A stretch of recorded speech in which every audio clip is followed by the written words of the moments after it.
Licence ছাড়া অথবা লাইসেন্সের নবীকরণ রিনিউয়াল না করে ফার্মেসি ও প্যাথোলজি ল্যাব পরিচালনার অভিযোগে কড়া পদক্ষেপ শুরু করল প্রশাসন। মঙ্গলবার দুপুরে রঘুনাথগঞ্জ শহরের বিভিন্ন ওষুধের দোকান ও প্যাথোলজি ল্যাবে যৌথ অভিযান চালানো হয়।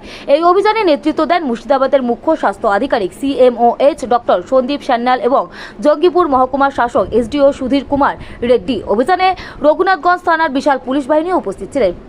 প্রশাসন সূত্রে জানা গিয়েছে, যেসব ফার্মেসি ও প্যাথোলজি ল্যাব বৈধ লাইসেন্স ছাড়া অথবা লাইসেন্সের মেয়াদ শেষ হওয়ার পরও নবীকরণ না করে ব্যবসা চালিয়ে যাচ্ছে তাদের বিরুদ্ধে আইন অনুযায়ী কঠোর ব্যবস্থা নেওয়া হবে।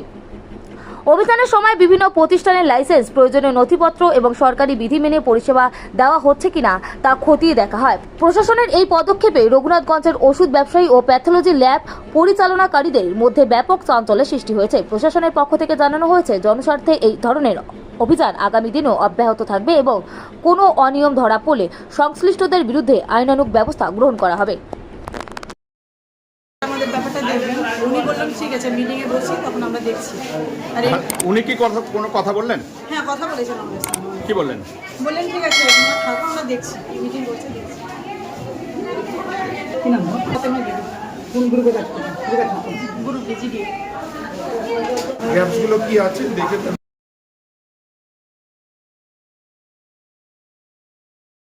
যদি এখনও আমাদের খবরের দর্পণ চ্যানেলটি সাবস্ক্রাইব না করে থাকেন, তাহলে এখনই সাবস্ক্রাইব করুন, সঙ্গে বেল বাটনটি ক্লিক করুন আর পেয়ে যান সব খবরের দ্রুত ভিডিও আপডেট।